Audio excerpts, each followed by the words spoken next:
हे गुरु, हमने एक मनुष्य को तेरे नाम से दुष्ट आत्माओं को निकालते देखा और हमने उसे मना कर दे लगे, क्योंकि वो हमारे पीछे नहीं हो लेता था। यीशु ने कहा, उसको मत मना करो, क्योंकि ऐसा कोई नहीं जो मेरे नाम से सामर्थ का काम करे और जल्दी से मुझे बुरा कह सके, क्योंकि जो हमारे विरोध में नहीं वह हमारी ओर है।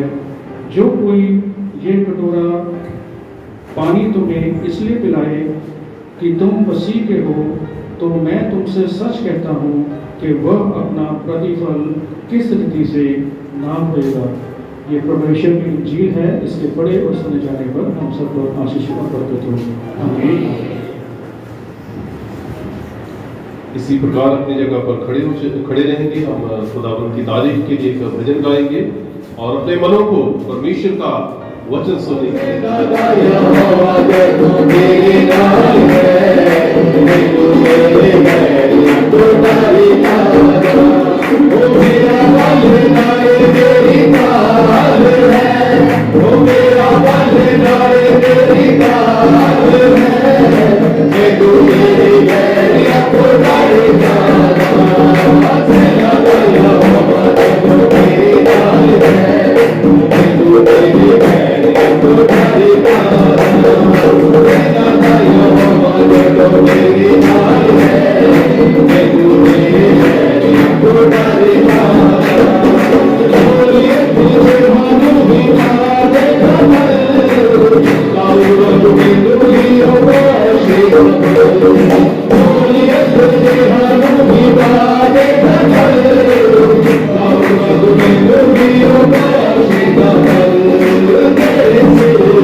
वचन के लिए दुआ करें।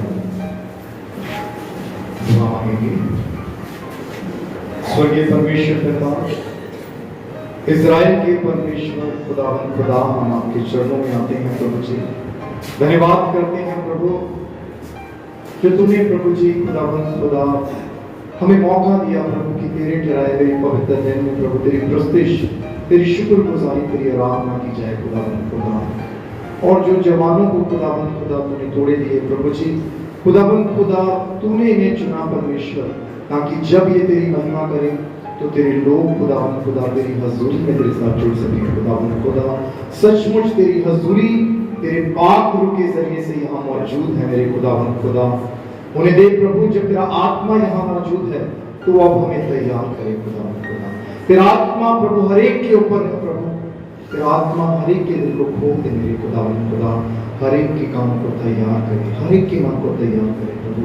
हम तेरे आदरणीय दास को प्रभु तेरे हाथों में सौंपते हैं प्रभु। प्रभु उसकी जुबान होठों को, प्राण दे, आत्मा को छू और होने दे तेरा पाक रूह प्रभु। उसमें से प्रभु तेरे कलाम की बातें हमारी जिंदगियों में बीज के रूप में सींच दे खुदावन खुदा। और हमारी जिंदगी जो एक भूमि के समान है प्रभु, वो 100 गुना 70 गुना और 60 गुना फल लेके आने वाली हो खुदावन यीशु मसीह नासरी के नाम में मांगते हैं, आमीन।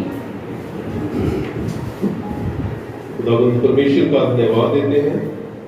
प्रभु ने आज ये पाक दिन हमारी जिंदगी में दिया है कि हम जीवित हैं और खुदावंद की हजूरी में हैं। हालेलुया। आज का जो पाक कलाम में से पढ़ा गया है, गिनती की किताब में से, और संत पौलुस के खत में जो कुरिन्थियों के नाम लिखा गया उसमें से, और खुदावंद यीशु मसीह की अंजील जो संत मरकुस के द्वारा लिखी गई इसका 9 अध्याय उसमें से हिस्सा पढ़ा गया। और आज का जो थीम है lesson of the cross for daily life. खुदावंद यीशु मसीह की वो सलीब जो हर रोज हमें सिखाती है, हर रोज हमारी अगुवाई करती है। अजीजों, पाक कलाम में लिखा, जब हम पुराने नियम में पढ़ते हैं, जो लकड़ी पर लटकाए जाते थे वो श्रापित है, उनके लिए सजा ठहराई गई जो बड़े गुनहगार थे। लेकिन खुदावंद यीशु मसीह के अनुग्रह से, प्रभु की उस कुर्बानी के द्वारा वो क्रूस पवित्र ठहराई गई। हालेलुया। आज हम उस क्रूस को देखते हैं तो बड़े अदब से, बड़े नम्र होकर दीन होकर उसके सामने झुकते हैं, क्योंकि वो खुदावंद यीशु मसीह की क्रूस है जिस पर उसने हमारे लिए अपनी जान कुर्बान की है। और हमारे मन में एक इज्जत है, और वो क्रूस का निशान हमारे लिए पवित्र है और हमें सिखाता है। हर रोज के जीवन में वो हमें सिखाता है। और आज जब हम इस वचन पर गौर करते हैं, पवित्र अंजील में से जो पढ़ा गया संत मरकुस की अंजील उसका 9 अध्याय 30 से 41, खुदावंद यीशु मसीह 30 से 32 आयत में कहते हैं कि जरूरी है मनुष्य का पुत्र मनुष्य के पुत्रों के हाथ से पकड़वाया जाए और वो उसे मार डालेंगे और वो दफनाया जाएगा और वो तीसरे दिन मुर्दों में से जी उठेगा। खुदावंद यीशु मसीह ने अपने दुख के विषय में, अपने सैक्रिफाइस के विषय में, कुर्बानी के विषय में कहा ऐसा होगा। सो सबसे पहला जो लेसन है, सबक है हमारे लिए क्रूस का कि सैक्रिफाइस, कुर्बानी। आज जब इस युग में हर इंसान आगे बढ़ना चाहता है और बहुत ईगो है, हम घमंड से, अकड़ से भरे हुए हैं। खुदा का वचन हमें सिखाता है कि खुदावंद की क्रूस को जब हम देखते हैं, जब हम उस पर विश्वास रखने वाले लोग हैं, हमें कुर्बानी की जरूरत है। 3 साल मैंने हाइट मेमोरियल चर्च मोगा में सेवा की, और जो चर्च है हाइट मेमोरियल चर्च, जो हाइट थे वो जॉन नेल्सन हाइट उनका नाम है, और वो बेसिकली प्रेसिडेंट चर्च अमेरिका से है। और जब वो बिल्कुल यंग थे, वो हिंदुस्तान में आए, और उस समय भारत और पाकिस्तान इकट्ठे थे, तो जो पंजाब का हिस्सा जो मालवा है और जो पाकिस्तान का, वहां पर उन्होंने सेवा की। और उनकी जो बायोग्राफी उसमें लिखा कि जब वो आए उस समय वो बीमार थे। क्या थे? वो बीमार थे, और उन्होंने उस बीमारी में अपना जीवन प्रभु को समर्पित किया, क्योंकि अमेरिकन चर्च में उस समय हर साल वो मिशनरी चुनते थे और वो अलग अलग कंट्रीज में भेजते थे। इनके भाई का नाम था, भाई की किसी वजह से मौत हो गई और उनकी जगह पर इन्होंने अपना जीवन प्रभु को समर्पित किया, ट्रेनिंग ली, और वो इंडिया में आ गए। बुखार था उनको जो हमेशा रहता था। उन्होंने खुदावंद की खिदमत की, सारी जिंदगी यहां पर उन्होंने बिताई उसी बीमारी में, और कई लोगों को खुदा के साथ जोड़ा। उनका नाम जो टाइटल दिया गया, प्रेइंग हाइट। हमारे चर्च है उसके बैक साइड पे घर है जहां पर वो रहते हैं, और मैं देखा वहां पर ईंटें नीचे धंस गई, क्योंकि सारी सारी रात वो दुआ करते थे, घुटनों पे बैठकर वो दुआ करते थे। सैक्रिफाइस की हम बात करते हैं उस मुल्क से जो उस समय बड़ा डेवलप था, बहुत तरक्की पे था, और उस समय हिंदुस्तान में, इंडिया में सड़कें नहीं थी। आजादी से पहले की बात है, जब हिंदुस्तान और पाकिस्तान इकट्ठे थे, कोई भी ऐसे रिसोर्सेज नहीं थे। वही जन थे, उनकी जो टीम थी, जिन्होंने सियालकोट के जो कन्वेंशन थी शुरू की, जो आजकल धारीवाल में होती है, हमारी सीएनए चर्च धारीवाल की कन्वेंशन, ये उन्होंने शुरू की। 300 मिशनरी सारी रात दुआ करते थे और दिन में खुदावंद का काम करते थे। प्रार्थना के द्वारा वो कन्वेंशन शुरू होती थी। पहले मिशनरी से, फिर कलीसिया को भी उसमें लिया गया। ना आराम, ना खाना पीना, ना बीमारी की, किसी बात की चिंता ना की, अपना जीवन सैक्रिफाइस, कुर्बान किया परमेश्वर की सेवा के लिए। और खुदा का शुक्र है, हजारों जिंदगियां उन्होंने बचा ली, प्रभु के साथ जोड़ दी।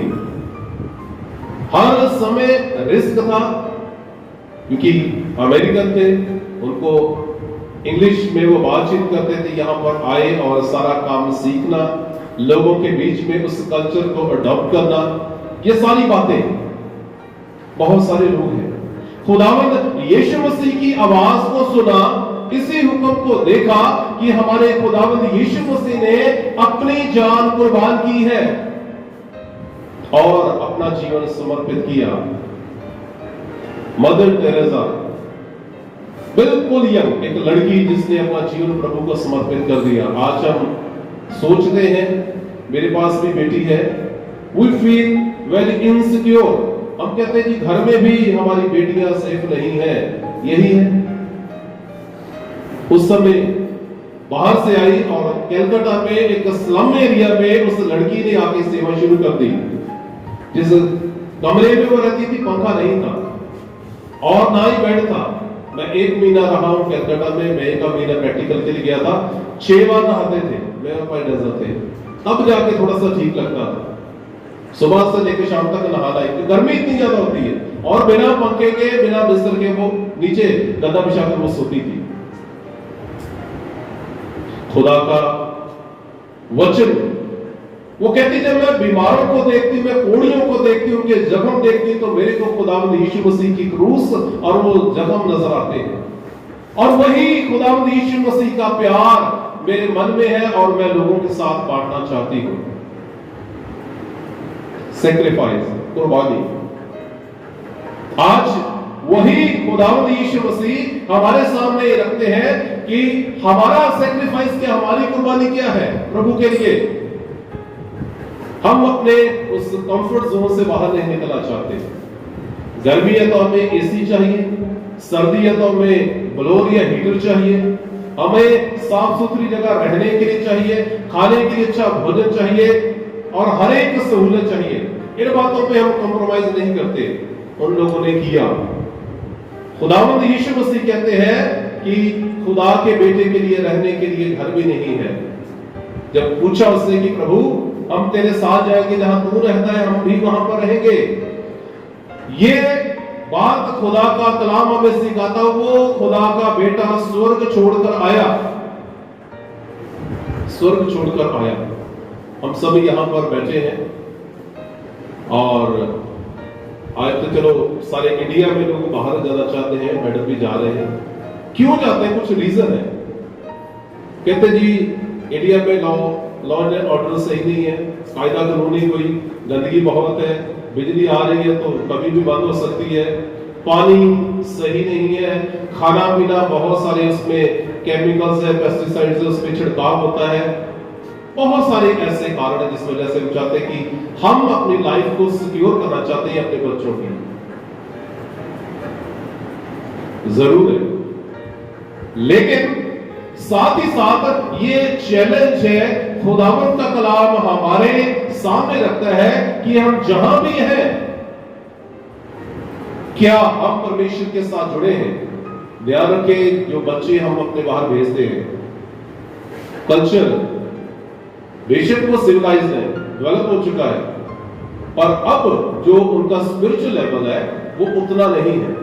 जॉन नेल्सन हाइडी या मदर टेरेसा या प्रेस्बिटेरियन चर्च या एंग्लिकन चर्च जो यूरोप से, यूएसए से, यूके से यहां पर आए हैं, बट नाउ अब की बात करें तो क्या उससे वो मेंटेन कर रहे हैं?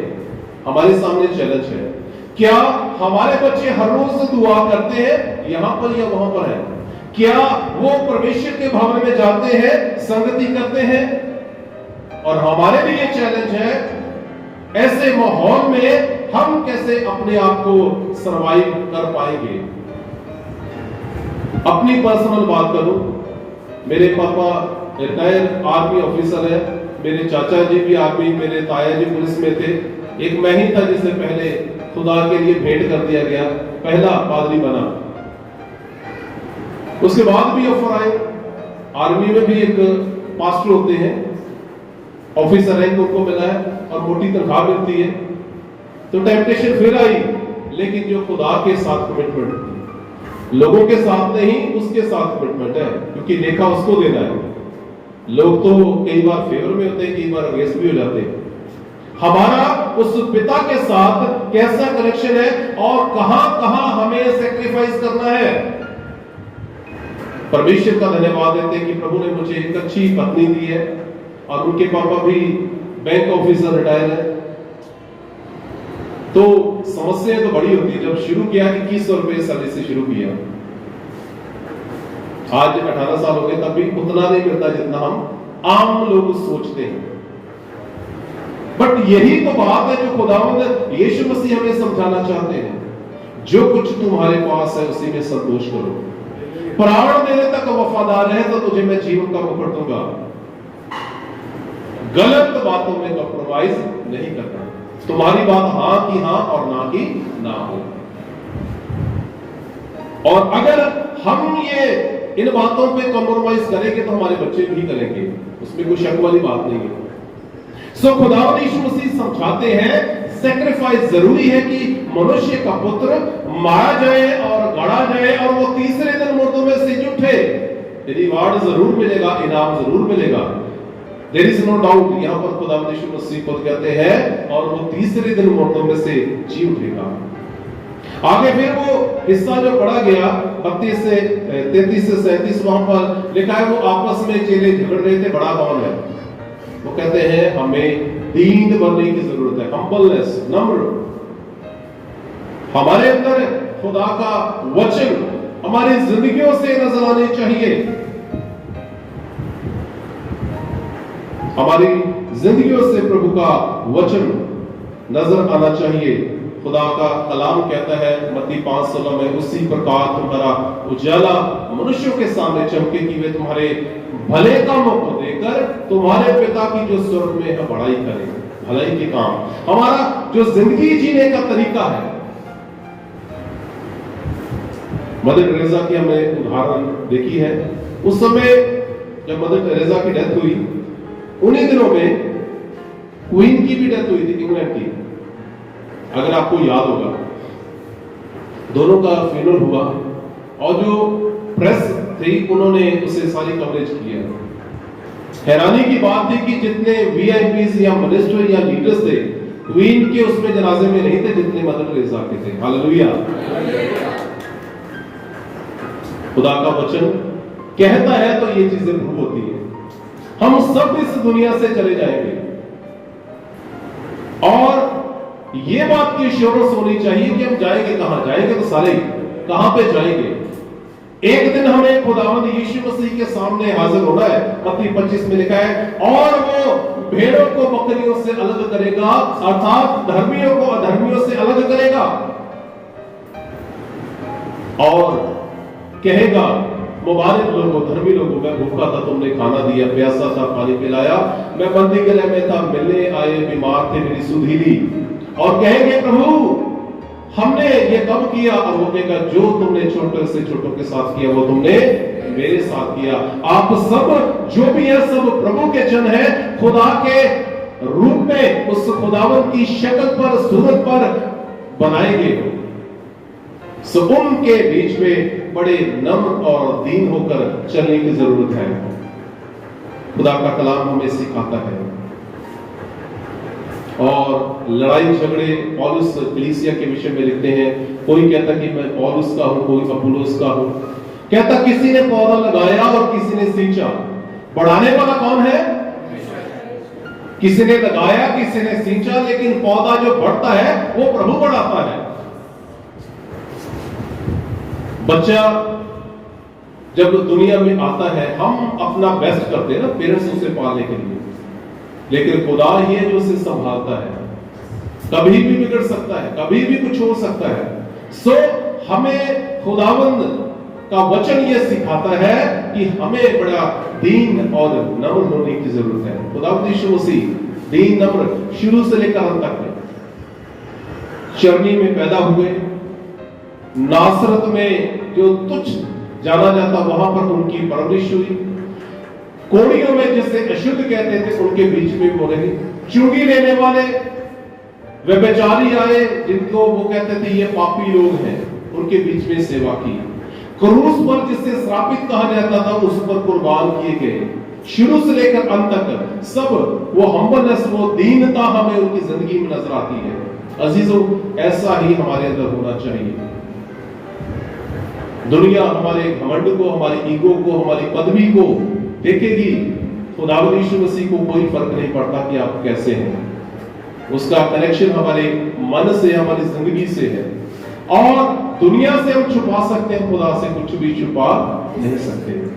सो इसलिए हमें बड़ी सावधानी से चलने की जरूरत है। और देखें, जब भी क्रूस को, तो खुदावंद की उस कुर्बानी को याद रखें, प्रभु की उस दीनता को याद रखें।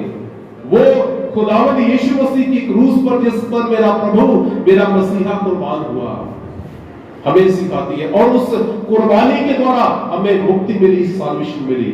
अगर कुर्बानी ना होती तो हमें गुनाह से क्षमा नहीं थी। केवल उस कुर्बानी के द्वारा हमें क्षमा मिली है और हमेशा की जिंदगी हमें मिली है। परमेश्वर का धन्यवाद देते हैं उस कुर्बानी के लिए और इस जिंदगी के लिए। और आज हम जब उस खुदावंद के भवन में हैं, परमेश्वर के भवन में हैं, ये ना सोचें कि जो बिल्डिंग है वो भवन है। कलीसिया जो शब्द है वो एकलीसिया से बना है, विश्वासियों की मंडली। जहां पर 2 या 3 मेरे नाम से इकट्ठा होंगे मैं उनके बीच में हाजिर हूं। हालेलुया। खुदावंद तो तभी साथ था यूहन्ना बपतिस्मा देने वाले के साथ जब वो जेल में था। That was not a church building, वो जेल था। और दानियल के साथ जब वो शेरों की मान में था तब भी प्रभु उसके साथ था,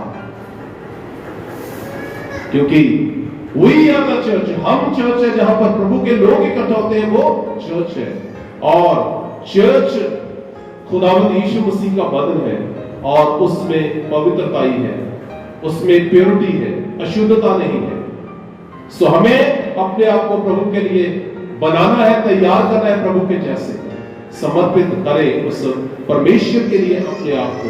प्रभु हम सबको बड़ी बरकत अपने वचनों के द्वारा दे। दुआ करेंगे। खुदावंद हमारे परमेश्वर आसमानी बाप, हम शुक्रगुजार हैं, आपने हमें जिंदगी दी है, सारी बरकतों के लिए आपका धन्यवाद देते हैं। और प्रभु जी दुआ मांगते हैं इन वचनों के लिए जो आज आपने दिए, इन वचनों के अनुसार चलने की तौफीक दे। वो क्रूस जिस पर प्रभु आपने हमारे लिए कुर्बानी दी है और उसके द्वारा हमें मुक्ति मिली है, हमेशा याद रखें। और वो दीनता, हम्बलनेस जो प्रभु आपने सिखाई है, हमारी जिंदगी में हमेशा बनी रहे। किसी भी बात से घमंड न करें, बड़े दीन होकर तेरी सेवा में लगे, सुनने वालों को बरकत दे और अपने राज्य के लिए तैयार करें। प्रभु यीशु मसीह के नाम